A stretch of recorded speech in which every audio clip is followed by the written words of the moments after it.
Have you ever sat watching a game on TV or reading an article and thought, for what it's worth, so on and so forth? Well, me and the Tarantino are working together to try and make that a reality. He's going to work on it in the form of words. I'm going to work on it in the form of videos. Let's start with episode number 1. Let's get it.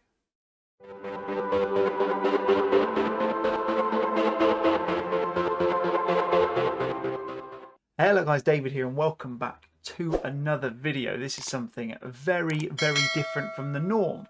In this series, I'm going to be working with incredible blogger slash Twitcher slash YouTuber Jamie, or as he's commonly known in the circles as TheTarrantino, working on a series called For What It's Worth, where we take thoughts that we always have on a weekly basis that can't be put into reality, apart from when you've got things like Football Manager to sim it for you. That's the plan. The first one we're doing is looking at a tweet that he put online the other day, and it's looking about the fact that he suggests that Sean Dyche would be an incredible manager if he was given the resources to work with it. It's not to necessarily say not, by the way. So we've taken the man with the everlasting sore throat, and we've placed him in one of the sides with arguably the most attacking talent you've got in the league so far this season, and of course that is Chelsea, to see whether he can do a better job than current manager Super Frank Lampard.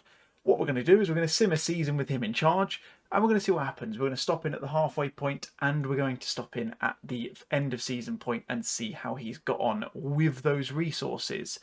If you do enjoy that one, please consider hitting the subscribe button. If you like the video, smash that thumbs up. Let me know your thoughts in the comments, any other ones you want to hear as well. And alongside that, I've left Jamie's website in the description, so you can go and check out his version. He's attacking it on a blog basis, so he's going to be looking a lot more in depth at the stats and everything like that as well. But without any further ado, I'm going to skip forward to January, and we'll go and see how our little ginger man, he's not really little, is getting on. Happy New Year, everyone. It is the 1st of January. This, by the way, is the bit that came through when I'd moved him by the editor.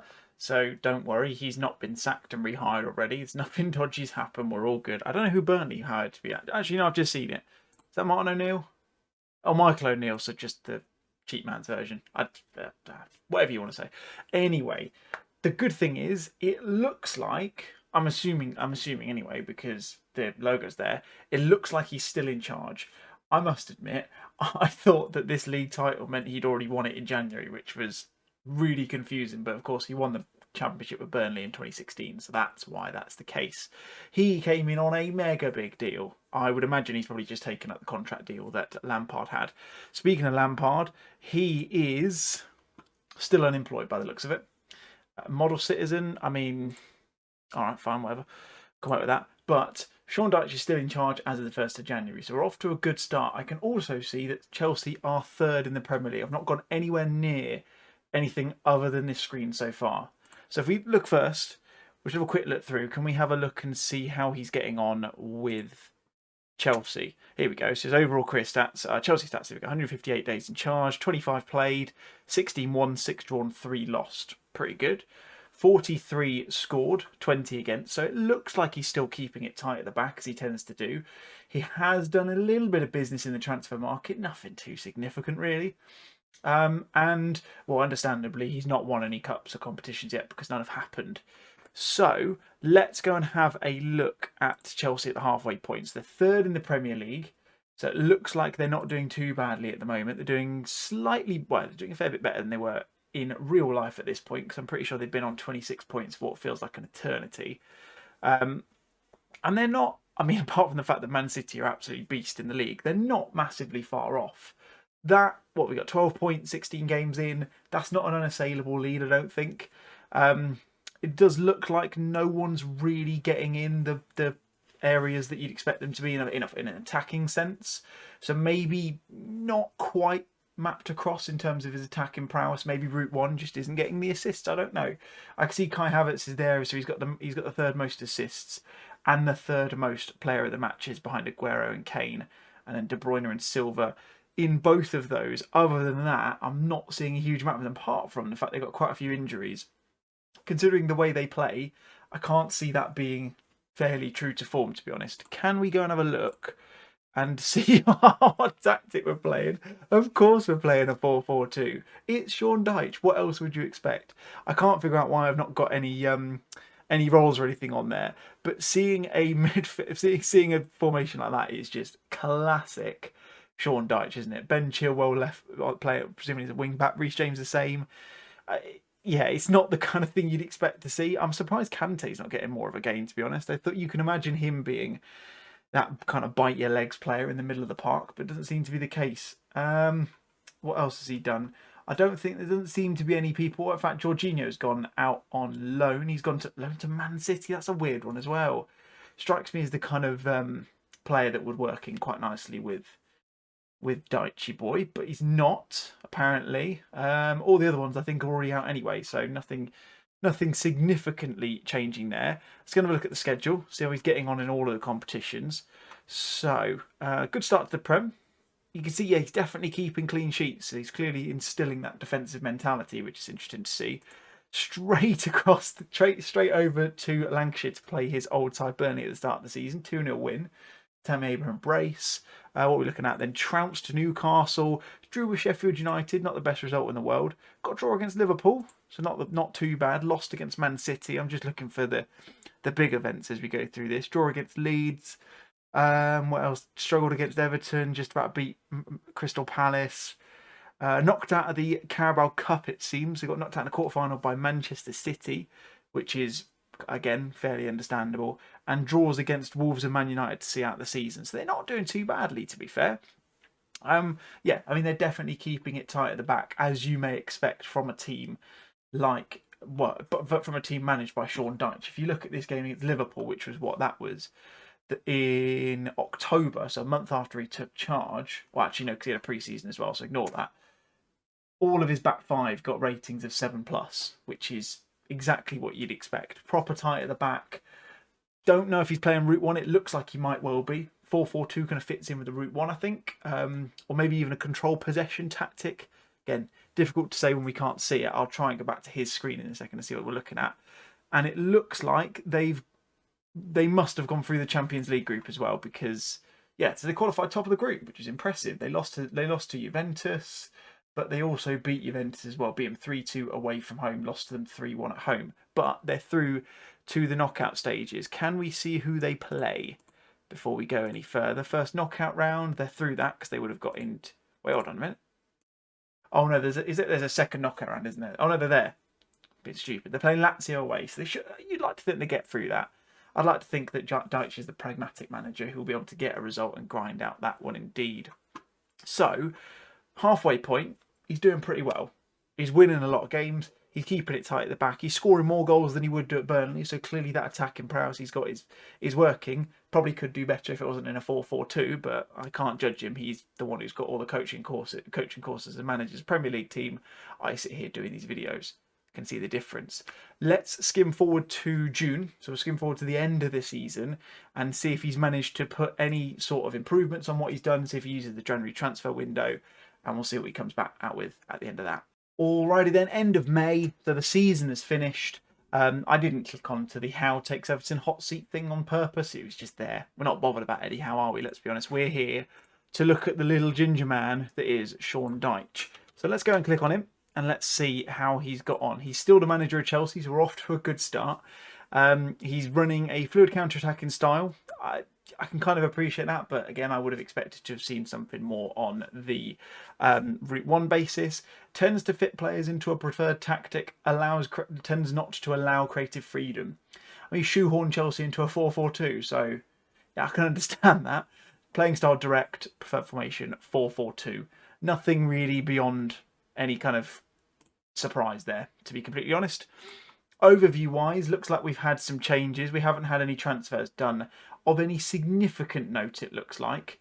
But we'll come and have a look at those in a minute. And in this, he's done pretty well, to be fair to him. 55 played, 32 won, 16 drawn, 7 lost. 95 goals scored, so what's that? That's nearly 2 goals a game, which is pretty good. And he's conceding, 0.9 goals per game? Just under a goal per game, which is pretty good. Goal difference plus 41, win percentage of 58%. I am noticing a distinct lack of cup or league wins, which tells me he didn't win the Premier League, because the season would have finished by now. I've got no doubt about that. And I believe the FA Cup will have happened as well.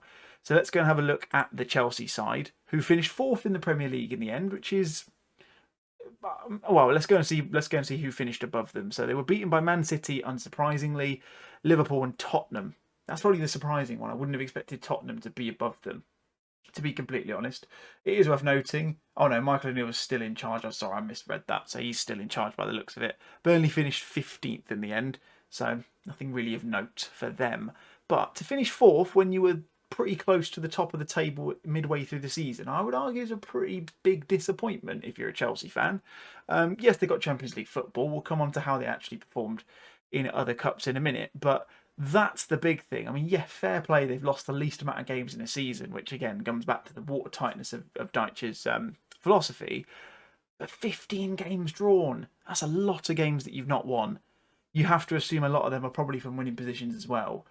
That's a surprise. And if they converted what? If they converted 5 of them into wins, they'd have been on 85 points. And that seems a bit more fair. So you'd have had 25 won, 10 drawn, 3 lost. Again, you convert another few of them, another 5 of them, you win the title. So a lot of draws. But to be fair, when you do see the likes of City and Liverpool getting 92 and 90 points respectively, they're pretty good sides. So take it with a pinch of salt, maybe. Let's go and have a look at the stats quickly. So we've got them on the screen, which I don't need to go anywhere. Kovacic is now into the top 3 of assists. No one else that I can see. Oh, sorry, actually, yeah. Oh, my word. He has managed to get Timo Werner firing.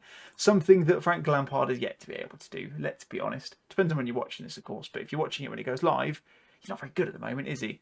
Scored against Morecambe, though. We'll give him that. Tammy Abraham second in there. Third, second place, Michi Batshuayi, which is quite interesting. Anyone else in there from Chelsea?